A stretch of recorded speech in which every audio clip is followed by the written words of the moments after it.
Israel के आसमान में अचानक उठे एक विशाल आग के गोले और मशरूम जैसे धुएं के गुबार ने पूरी दुनिया को दहला दिया। मध्य इसराइल यरूशलेम और बैत शेमेश के इलाके में जोरदार धमाके की आवाज सुनी गई, जिसके बाद सोशल मीडिया पर यह डर फैल गया कि क्या ईरान ने इसराइल पर कोई बड़ा परमाणु या मिसाइल हमला कर दिया।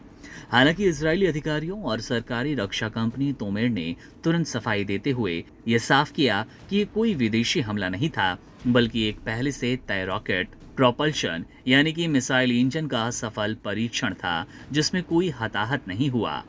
क्षेत्र में चल रहे भारी तनाव के बीच इस धमाके की टाइमिंग और इसकी भयावहता ने लोगों के मन में कई गंभीर सवाल खड़े कर दिए। तोमर कंपनी इसराइल की बेहद संवेदनशील रक्षा प्रणालियों जैसे कि arrow air defence missile system के लिए एडवांस रॉकेट मोटर और प्रोपल्शन तकनीक बनाती है। जब इस प्लांट से अचानक आधी रात को इतना बड़ा धमाका हुआ तो लोगों को लगा कि किसी दुश्मन देश ने इसराइल के सबसे सुरक्षित सैन्य ठिकानों को निशाना बनाया है। इंटरनेट पर कुछ ही मिनटों में इस घटना के वीडियो वायरल हुए और लोग इसे ईरान का हमला या किसी बड़ी जासूसी और तोड़फोड़ की साजिश मानने लगे। सुरक्षा विशेषज्ञों और आम जनता के बीच इस बात को लेकर गहरा संदेह है। अगर ये एक सामान्य और नियंत्रित परीक्षण था तो इसके बारे में आबादी वाले इलाकों के पास रहने वाले लोगों को पहले से कोई चेतावनी क्यों नहीं दी गई। रात के अंधेरे में आसमान को लाल कर देने वाला ये नज़ारा किसी रूटीन टेस्ट जैसा बिल्कुल नहीं था, बल्कि ये किसी युद्ध क्षेत्र के बड़े विस्फोट जैसा था। इस भारी संशय की एक वजह यह भी है कि तोमर फैसिलिटी इसराइल के लॉन्ग रेंज मिसाइल प्रोग्राम का मुख्य केंद्र है, जिससे जुड़ी हर गतिविधि पर दुनिया की नजर होती है। ये पहली बार नहीं है जब इसराइल में ऐसा कोई बड़ा धमाका देखा गया हो। इससे ठीक पहले 2021 में स्टोर्ड नीचा एयरबेस पर एक ऐसा प्रोपल्शन टेस्ट हुआ जिसमें सॉलिड रॉकेट फ्यूल के तेजी से जलने के कारण ठीक एक ऐसा नज़ारा देखने को मिला। लेकिन उस वक्त और आज के हालात में जमीन आसमान का अंतर है। मौजूदा समय में ईरान और इसराइल के बीच सीधे टकराव की स्थिति है, जिससे हर छोटी बड़ी सैन्य गतिविधि को एक संभावित युद्ध की शुरुआत के रूप में देखा जा रहा है। और यही वजह है कि सरकार के आधिकारिक आंकड़ों पर, बयानों पर लोग आसानी से भरोसा नहीं कर पा रहे। फिलहाल किसी भी बाहरी हमले या अंदरूनी तोड़फोड़ का कोई पुख्ता सबूत नहीं आया। इजरायली सेना और पुलिस ने भी साफ किया कि देश की सुरक्षा को कोई खतरा नहीं और सब कुछ योजना के मुताबिक हुआ। लेकिन आज के सोशल मीडिया के दौर में जब अफवाहें आग की तरह फैलती है और सरकारों पर भरोसा कम हो गया, तो वहां आधिकारिक स्पष्टीकरण हर किसी को शांत नहीं करा पा रहा। अब असली सच क्या है ये तो आने वाला वक्त बताएगा, लेकिन इस घटना ने यह साबित कर दिया कि मिडिल ईस्ट में एक छोटी सी चिंगारी भी कभी भी महायुद्ध का रूप ले लेती है। यूएई से एक ऐसी खबर आई है जो वाकई चिंताजनक है। भैया, न्यूक्लियर अटैक की बातचीत शुरू हो गई है, न्यूक्लियर प्लांट पे हमला हो गया है और ये जंग एक बार फिर से आग पकड़ चुकी है। दर्शकों, यूएई के flagship nuclear facility barrack nuclear power plant पर एक ड्रोन स्ट्राइक हुई है और जैसे ही न्यूक्लियर प्लांट और फायर जैसे शब्द एक साथ आते हैं, पूरी दुनिया में तहलका मच जाता है। लेकिन इससे पहले अफवाहें फैल जाए, पहले सारे फैक्ट समझ लेते हैं। आज की सुबह एक ड्रोन सीधा बैरक प्लांट के इलेक्ट्रिकल जनरेटर से टकरा जाता है और इस टक्कर की वजह से प्लांट के इनर पैरामीटर के बाहर एक भयानक आग लग जाती है। UAE authorities, federal authority of nuclear regulation और आबू धाबी मीडिया ऑफिस ने स्ट्राइक को कंफर्म किया है कि यह हमला ईरान की तरफ से हुआ है। लेकिन उन्होंने एक बात बहुत ही जल्दी बता दी कि इस अटैक में किसी की जान नहीं गई है और सबसे महत्वपूर्ण बात कि रेडियोलॉजिकल रिलीज नहीं हुआ है, रेडिएशन लीक नहीं हुआ है और इसीलिए सब बच गए हैं। वरना दर्शकों, अगर रेडिएशन लीक हो जाता तो ये एक न्यूक्लियर अटैक ही माना जाता, क्योंकि यूएई के अंदर, दुबई और आबू धाबी के अंदर रेडिएशन लीक हो जाती और तहलका मच जाता। लोगों की ना सिर्फ जान जाती बल्कि कई नस्लें खत्म हो जाती। प्लांट के चारों रिएक्टर्स बिल्कुल नॉर्मल तरीके से चल रहे हैं, ये बात अच्छी है और इमरजेंसी टीम्स ने आग पर बहुत जल्दी काबू पा लिया। टेक्निकली प्लांट अभी सुरक्षित है, लेकिन एक पल के लिए रुकिए और सोचिए, एक एक्टिव वॉर जोन में एक न्यूक्लियर पावर प्लांट पर ड्रोन से हमला होना ये बहुत सीरियस है और इसका मतलब कि ईरान ने फिर से जंग छेड़ दी है। न्यूक्लियर प्लांट पे ड्रोन हमले का मतलब ये होता है दर्शकों कि सीधा चेतावनी दी है कि आसपास की नस्लें तक मिटा देंगे। हमारे पास अगर न्यूक्लियर बॉम्ब अभी बन के तैयार नहीं है तो क्या हुआ, आसपास जितने न्यूक्लियर प्लांट्स चल रहे हैं उन पे हमला कर देंगे। अब समझने की बात है कि बराक न्यूक्लियर पावर प्लांट इतना इंपॉर्टेंट क्यों है। ये कोई छोटा मोटा सेटअप नहीं है। बैरक यूएई के अल दफरा रीजन में है और इसमें 4 South Korean designed APR 1400 pressurised water reactors हैं और जब ये पूरी तरह काम करता है तो इसकी कैपेसिटी लगभग 5600 मेगावाट्स है। ये अकेले पूरे यूएई की इलेक्ट्रिसिटी का एक बहुत बड़ा हिस्सा जनरेट करता है। ये पूरे अरब वर्ल्ड का पहला ऑपरेशनल न्यूक्लियर पावर स्टेशन है और पूरे गल्फ रीजन का सबसे बड़ा स्ट्रैटेजिक एनर्जी एसेट्स में से है। और आज किसी ने सीधा इस पर ड्रोन दाग दिया है। अब भैया पैटर्न वही है, एस्केलेशन है गल्फ के अंदर। हमें ये समझना होगा कि ये कोई अचानक हुई अकेली घटना नहीं है। ये यूएई के इंफ्रास्ट्रक्चर पर हो रहे कॉन्टिन्यूअस अटैक्स का एक हिस्सा है। अगर हम पीछे कुछ हफ्तों का डेटा देखें तो पिक्चर बिल्कुल क्लियर हो जाती है। ईरानियन बैरेजेस ने फुजियारा के पेट्रोलियम जोन को हिट किया था जहां कई वर्कर्स जख्मी हुए थे और फ्यूल टैंक्स में आग लग गई थी। 8 मई को सिर्फ एक दिन में यूएई के एयर डिफेंसेस ने 2 बैलिस्टिक मिसाइल्स और 3 ड्रोन्स को इंटरसेप्ट किया था। यूएई के एयर डिफेंस सिस्टम्स ने अब तक सैकड़ों थ्रेट्स को न्यूट्रलाइज किया है, चाहे वो बैलिस्टिक मिसाइल्स हो, क्रूज मिसाइल्स हो या फिर ड्रोन्स हो। लेकिन इस बार एक ड्रोन डिफेंस सिस्टम को चकमा देकर आउटर पेरीमीटर तक पहुंच गया। अटैकर्स का टारगेटिंग लॉजिक बहुत सिंपल और खतरनाक है कि एनर्जी सप्लाई को डैमेज कर दो, यूएई मिडिल ईस्ट की इकोनॉमी की बैक तोड़ दो, जो यूएस का दोस्त है उस पे ऐसा जुल्म ढाओ, वहां ऐसे हमले करो, नहीं तो हमलों के जरिए ऐसी धमकी दो कि यूनाइटेड स्टेट्स में बैठे डोनाल्ड ट्रंप भी हिल जाए। इकोनॉमी को डिस्टेबलाइज करो और यूएई के सिक्योरिटी कॉन्फिडेंस को हिला दो। भैया रेड लाइन क्रॉस हो चुकी है। एक ऑयल फैसिलिटी पर हमला करना एक बात है और एक न्यूक्लियर फैसिलिटी को टारगेट करना दूसरी बात है। ये अलग कैटेगरी का क्राइम है दर्शकों। ऑयल फैसिलिटी को टारगेट करने से इकोनॉमी में कोलैप्स आएगा, पर भैया अगर न्यूक्लियर रेडिएशन लीक हो जाती तो शायद यूएई के लिए एक बहुत बड़ी आपदा आ जाती। इंटरनेशनल लॉज और जेनीवा कन्वेंशंस के मुताबिक न्यूक्लियर साइट्स को एक्टिव कॉन्फ्लिक्ट्स में भी ऑफ लिमिट रखा जाता है। क्यों? क्योंकि अगर यहाँ कुछ भी बड़ा हादसा हो गया तो रेडिएशन किसी बॉर्डर को नहीं देखती, वो कहीं भी तबाही मचा देगी। IAEI यानी इंटरनेशनल एटॉमिक एनर्जी एजेंसी पहले ही दुनिया भर में इस बात को लेकर अलार्म बजा रही है। यूक्रेन के न्यूक्लियर प्लांट्स के पास ड्रोन स्ट्राइक्स हो रहे हैं, ईरान के न्यूक्लियर साइट्स के पास अटैक्स हुए हैं और अब ये आग बाराक तक भी पहुंच गई है। हालांकि अभी तक किसी ग्रुप ने अटैक की ऑफिशियल जिम्मेदारी ली नहीं है, लेकिन रीजनल कॉन्टेक्स्ट और पिछले अटैक्स का पैटर्न बिल्कुल साफ इशारा कर रहा है कि ये ईरान ने ही किया है। हालांकि उन्होंने अब तक एक्सेप्ट नहीं किया, पर फिर भी न्यूक्लियर पावर प्लांट पे हमला कोई एक्सेप्ट करेगा भी नहीं और पता लग जाएगा पूरी दुनिया को, ट्रंप तक संदेश पहुंच जाएगा कि भैया जंग जारी है। अब यूएई ने सिचुएशन को कंटेन तो कर लिया है, रिएक्टर्स चल रहे हैं, रेडिएशन नॉर्मल है और सब कुछ कंट्रोल में दिख रहा है। ये यूएई की इमरजेंसी रिस्पॉन्सेस की तारीफ भी करनी होगी, लेकिन बड़ा सवाल वहीं खड़ा हो जाता है, किसी ने जानबूझकर एक एक्टिव वॉर जोन में न्यूक्लियर पावर प्लांट को टारगेट तो नहीं किया और वो आउटर पेरीमीटर को ब्रीच करने में कामयाब रहे। यही कोई माइनर इंसिडेंट नहीं है, ये एक नए डेंजर लाइन का क्रॉस होना है। अगर फ्यूचर में ऐसे अटैक्स इंटेंस होते हैं तो क्या हमारा सिक्योरिटी सिस्टम एक बड़ा कैटास्ट्रोफी को रोक पाएगा? आपको क्या लगता है, क्या मिडिल ईस्ट का ये कॉन्फ्लिक्ट अब आउट ऑफ कंट्रोल हो जाएगा और वो नाजुक सा सीज फायर टूटकर अब एक बार फिर से जंग शुरू हो जाएगी?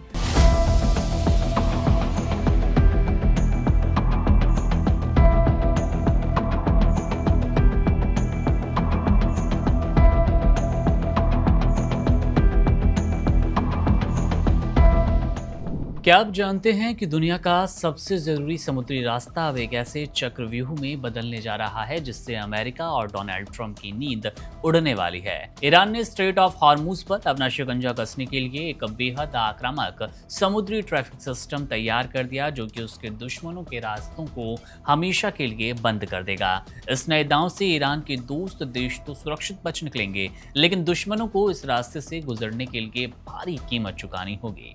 चौंकाने वाली बात ये कि जहां ये अमेरिका के लिए बहुत बड़ा झटका है, वहीं भारत के लिए भी इसके आर्थिक और कूटनीतिक असर बेहद गंभीर होने वाले हैं।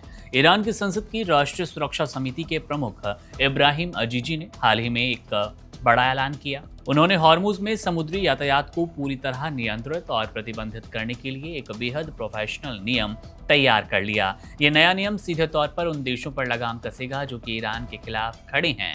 दरअसल इसी साल 28 फरवरी को अमेरिका और इजराइल ने मिलकर ईरानी क्षेत्रों पर हमले शुरू किए थे। उसके बाद से इस पूरे इलाके में हालात बेहद तनावपूर्ण बने। हालांकि 7 अप्रैल को दोनों पक्षों के बीच युद्ध विराम का ऐलान हुआ, लेकिन अमेरिका ने पीछे से चालाकी दिखाते हुए ईरानी बंदरगाहों की आर्थिक और समुद्री नाकेबंदी कर दी। ईरान ने अब अमेरिका की इस घेराबंदी का एक ऐसा ठोस और रणनीतिक जवाब ढूंढ लिया जो कि सीधे वॉशिंगटन के छक्के छुड़ा देगा, क्योंकि ट्रंप ने हाल ही में ईरान को जो खुली धमकियां दी थी, ईरान ने पलटवार किया। पलटवार करते हुए उनके सामने ये नया चक्रव्यूह खड़ा कर दिया जो कि अब अमेरिका के नाक में दम करेगा।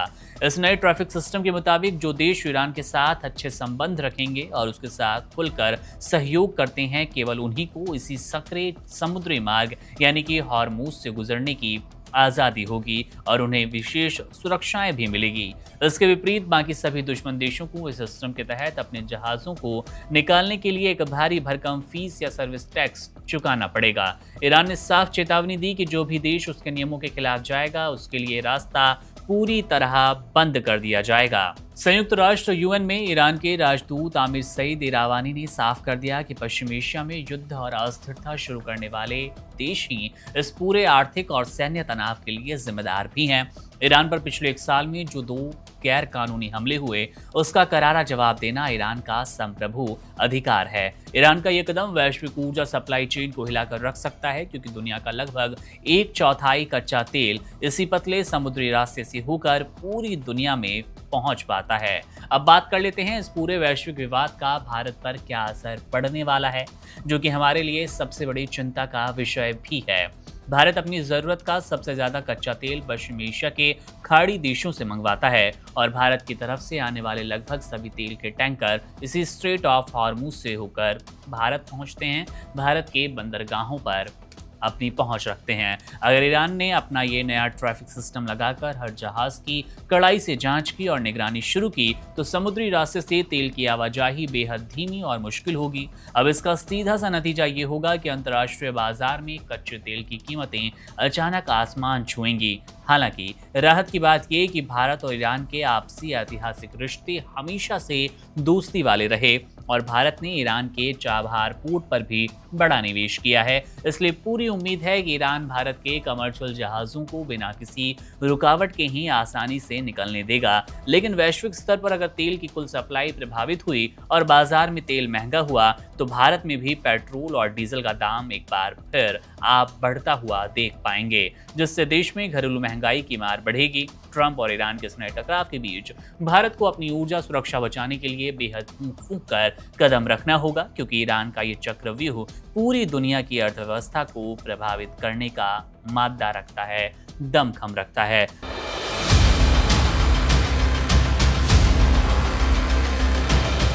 मिडिल ईस्ट में एक ऐसी चिंगारी उठ चुकी है जो पूरी दुनिया को तीसरे वर्ल्ड वॉर की तरफ धकेल सकती है। सेंट्रल इजराइल के बेत शेमशेश एरिया में रात के अंधेरे में अचानक एक ऐसी दहशत फैलती है जो पूरे देश को हिलाकर रख दी है। आसमान में धुएं और आग की ऐसी खतरनाक मशरूम क्लाउड बनते हैं जिसे देखकर लोगों को लगता है कि शायद न्यूक्लियर अटैक हो गया है। सोशल मीडिया पर दावे होने लगते हैं कि ईरान ने इजराइल के सबसे बड़े मिसाइल हब को निशाना बनाया है, लेकिन सच क्या है? क्या ये सच में ईरान का स्ट्राइक था या फिर कहानी कुछ और है? हम इस पूरी जियोपॉलिटिकल मिस्ट्री का सच आपके सामने इस वीडियो में रखेंगे। चलिए पहले बात करते हैं उस रात की। इजराइल के सेंट्रल इलाके में बसा एक शहर बीत शमशेश, जो जेरूसलम से महज 30 किलोमीटर दूर है, और रात के करीब 11:30 बजे अचानक यहाँ एक भयानक धमाका होता है और पूरा शहर कांप उठता है।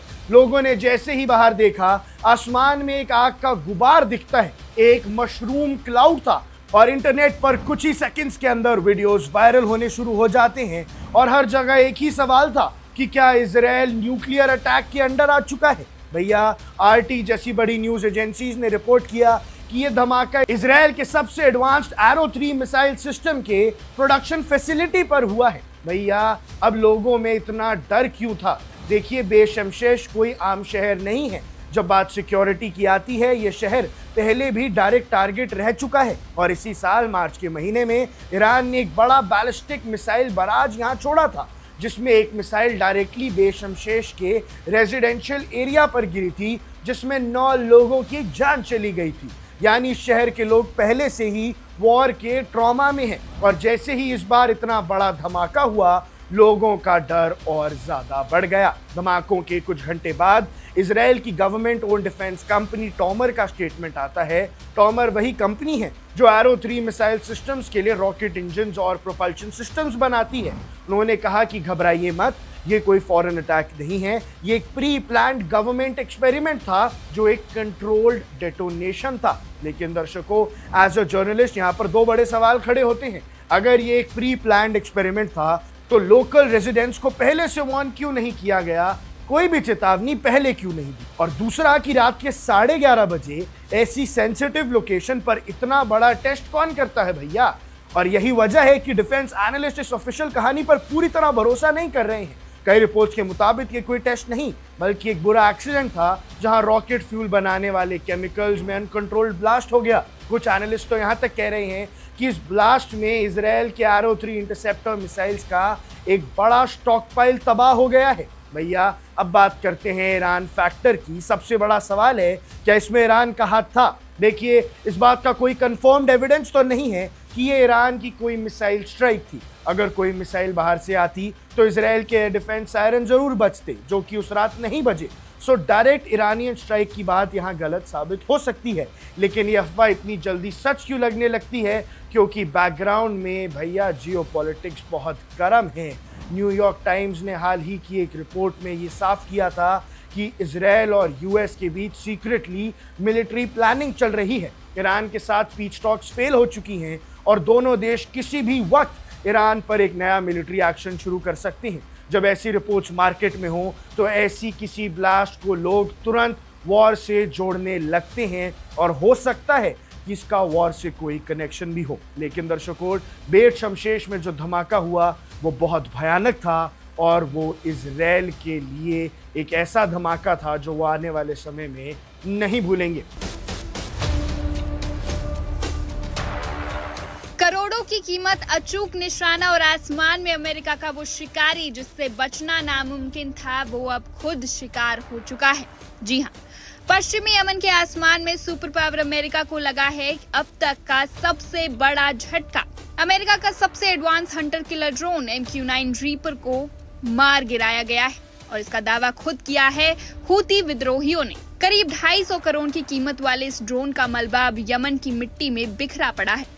लेकिन हैरान करने वाली बात यह है कि मलबे में अमेरिका की खुफिया निंजा बॉम्ब यानी हेलफायर मिसाइल के अवशेष भी मिले हैं, जो धमाका नहीं बल्कि रेजर ब्लेड से टारगेट को काट देती है। सैन्य विशेषज्ञों के मुताबिक ईरान और हूथियों ने मिलकर अब तक अमेरिका के 40 से ज्यादा रीपर ड्रोन ढेर कर दिए हैं। यानी $1 अरब से ज्यादा की अमेरिकी संपत्ति खाक हो चुकी है। साफ है कि जिन हूथियों को कभी कमजोर समझा जाता था, आज उनके पास अमेरिका को टक्कर देने वाला एयर डिफेंस सिस्टम है। अब यमन के आसमान में अमेरिकी ड्रोन की नो एंट्री का बोर्ड लग चुका है। क्या $1 अरब से ज्यादा का नुकसान झेलने के बाद अब अमेरिका मिडिल ईस्ट में किसी बड़े युद्ध का बिगुल फूंकने वाला है? देखिए इस रिपोर्ट में। अमेरिका का एक और ड्रोन आसमान से गिर चुका है और इस बार उसका मलबा आधुनिक युद्ध के बदलते स्वरूप की बड़ी कहानी बयान करता नजर आ रहा है।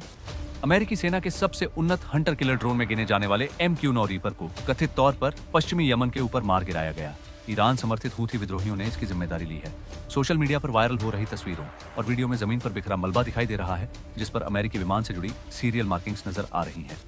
बताया जा रहा है कि यह घटना 17 मई को हूथी नियंत्रण वाले इलाके में हुई। सैन्य विश्लेषकों का मानना है कि मलबा काफी हद तक अमेरिकी वायुसेना के MQ-9 रीपर ड्रोन से मेल खाता है। मलबे में AGM-1 4R9X हेलफायर मिसाइलों के अवशेष भी दिखाई दिए हैं। इस खास मिसाइल को फ्लाइंग गिंसू या निंजा बॉम्ब कहा जाता है। यह पारंपरिक विस्फोटक मिसाइलों से अलग है क्योंकि यह विस्फोट करने के बजाय रेजर जैसी धारदार ब्लेड के जरिए लक्ष्य को नष्ट करती है, ताकि सटीक हमले के दौरान आसपास का नुकसान कम से कम हो। लेकिन अब स्थिति बदलती दिख रही है क्योंकि जो ड्रोन खुद निशाना साधते थे वे अब दुश्मन के निशाने पर आ चुके हैं। करीब $3 करोड़ कीमत वाला MQ-9 रीपर अमेरिका के खुफिया मिशनों, निगरानी अभियानों और सटीक हवाई हमलों का बेहद अहम हिस्सा रहा है। यमन, रेड सी और पूरे मिडिल ईस्ट में इसे वॉशिंगटन का सबसे भरोसेमंद ड्रोन प्लेटफॉर्म माना जाता था। हालांकि अब इन हाईटेक ड्रोन को लगातार निशाना बनाया जा रहा है। 2023 के आखिर से अनुमान है कि हूथी बलों ने 15 से 18 MQ-9 रीपर ड्रोन मार गिराए हैं।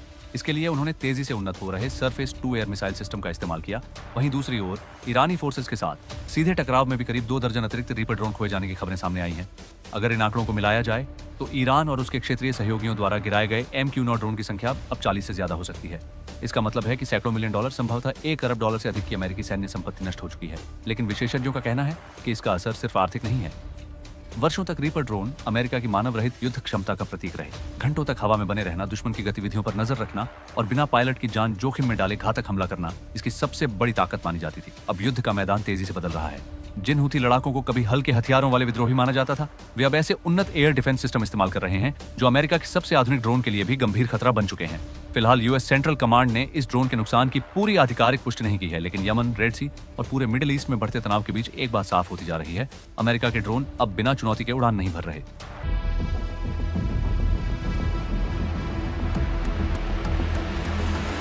हमला हुआ, एयर डिफेंस ने 2 ड्रोन मार भी गिराए, लेकिन तीसरा ड्रोन परमाणु ऊर्जा संयंत्र के जनरेटर तक पहुंच गया।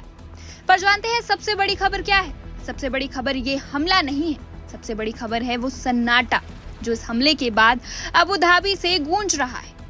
आखिर संयुक्त अरब अमीरात यानी यूएई इस बार चुप क्यों है? मामला बेहद संवेदनशील है। यूएई की बराका न्यूक्लियर पावर प्लांट की बाहरी बाउंड्री पर एक ड्रोन ने इलेक्ट्रिकल जनरेटर को निशाना बनाया। राहत की बात यह है कि कोई रेडिएशन लीक नहीं हुआ, चारों रिएक्टर सुरक्षित हैं। लेकिन सवाल ये है कि अरब जगत के इस इकलौते और सबसे सुरक्षित परमाणु ठिकाने तक ये ड्रोन पहुंच कैसे गया? अब इस कहानी में आता है वो ट्विस्ट जिसने सबके होश उड़ा दिए। यूएई रक्षा मंत्रालय के मुताबिक ड्रोन पश्चिमी सीमा से आए थे, यानी समंदर के रास्ते ईरान की तरफ से नहीं बल्कि सऊदी अरब की दिशा से जमीन के रास्ते। तो क्या ये ड्रोन यमन के हूतियों ने दागे या इराकी नेटवर्क ने सऊदी के रेगिस्तानी कॉरिडोर का इस्तेमाल किया, या फिर कहानी कुछ और है, कुछ ऐसा जिसे सार्वजनिक करना फिलहाल राजनीति और सुरक्षा के लिहाज से बहुत भारी पड़ सकता है। इस चुप्पी के पीछे का सच क्या है? क्या पर्दे के पीछे मिडिल ईस्ट में कोई नया गेम शुरू हो चुका है? देखिए इस रिपोर्ट में।